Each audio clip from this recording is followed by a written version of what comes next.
Cuisine has to be your own identity, your own style, your own signature.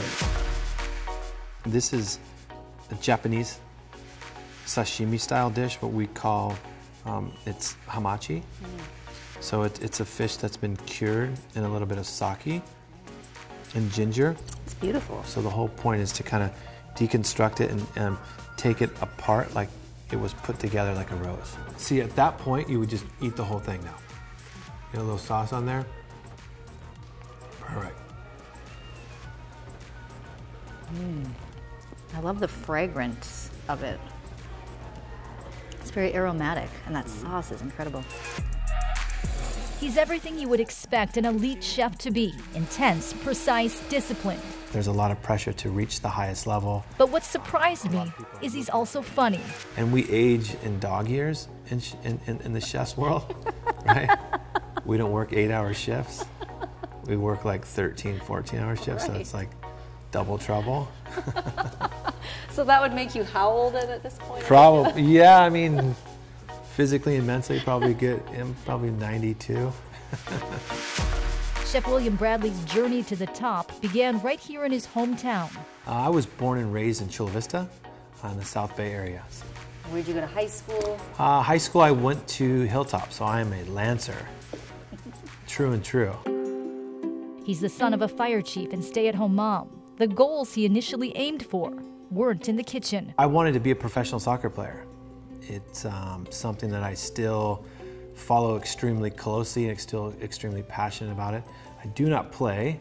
I wouldn't have time, or I don't think I have the body to do that anymore. But that was my ultimate goal, and I think a lot of that mindset and determination to be an elite soccer player really had trickled into being an elite chef. So tell me what this is. It's a warmed koshia curry rice that's been finished with a little bit of toasted sesame. And then on top you see the yellow area there. That is a smoked sabayon, which has been smoked over cherry wood. Wow. That's pretty incredible. Chef Bradley just celebrated his 17th year at Addison on the grounds of the Fairmont Grand Del Mar. Why choose to stay in San Diego when there's probably lots of places you could have gone? Yeah, I mean, there's always been a lot of opportunity, but I always felt there was a big connection here for me in this restaurant. And then the fish is actually marinated in a little bit of shiokoji. He says the momentum kept trending upward. In December came the moment, in his words, he'd been obsessing over for years. Addison was awarded its 3rd Michelin star, making it the first Michelin 3-star restaurant in San Diego and the only one in Southern California. What was going through your mind at that moment? I've watched the video probably 100 times. Oh my gosh. It's something that I will never forget. You can't describe it. It only happens to you once. It's like getting married, in the way I look at it. That is very true. Yeah. Having your first child, only do that once. Yes, yes, very, very similar, but different. Different, yes. Very similar, same level of joy. So for people that may not be foodies or understand what the Michelin stars mean, can you equate it to like winning the World Cup? I mean, what would you equate it to, the Super Bowl? I mean, what is it? And it is true. It is the highest level. It would be like winning an Academy Award or the World Cup. But the only thing that's different about that is it's not a lifetime achievement award. It's something that you actually have to earn back every single year. Does that scare you at all, the pressure of being able to continue? You know, I enjoy the pressure. It's just, it goes back to soccer again. You know, there's nothing like, you know, all the hard work, the sweat, the practices, the dedication, the sacrifices. Sounds intense, but yet at the same time, I mean, it would make sense. To get to this level, you have to be, right? You have to be extremely disciplined because it's not for everyone. But it's very rewarding in so many ways to be able to achieve something like this, especially to do it in my hometown. I think that's really, really special.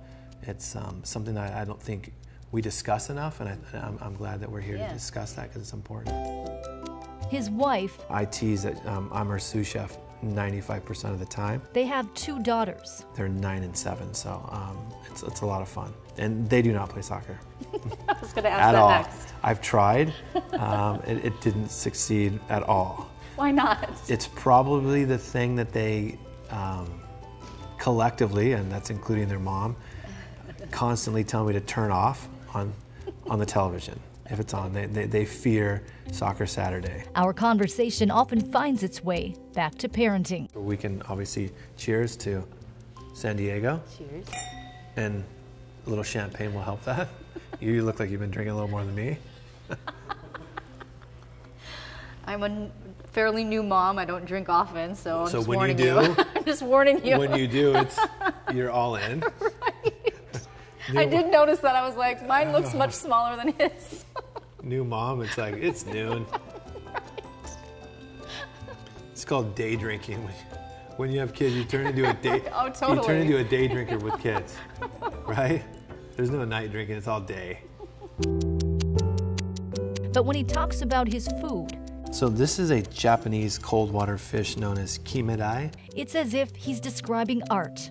A little bit of shaved butarga. On the right, we have some locally grown fennel, ice plant, different flowers, radishes. Fashion inspires him. The spring collection, the summer collection.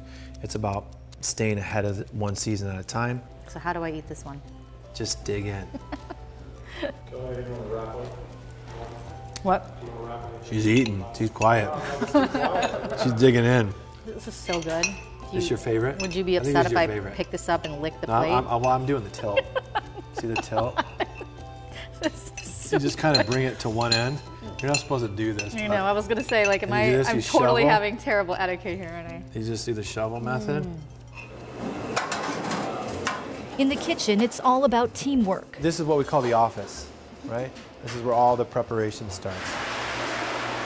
This is a beautiful sourdough bread that we've started about 3 years ago. Our former chef de cuisine, Stephanie De Palma, she started this during the pandemic. And when everyone was into making bread, she was really, really into making bread, and she started this process, and we've just carried it on. This is actually the kimedai as it comes in. You can see they call it the golden ice snapper. What's that right there? Honeycomb. Oh, what did we eat that? Oh, No. you're hungry still, eh? She needs some desserts. I was just wondering. I just happened to pass by it. No, I think you did. It's the mom in her. She's nursing the sweet tooth. And then Chef Bradley reveals a surprise. I never went to culinary school. Yeah, I'm self-taught. Well, And you did, okay, that's a part you didn't even mention.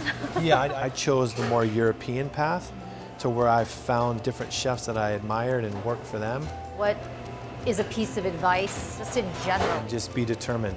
Don't ever let where you're at, where you came from, distract on reaching the top.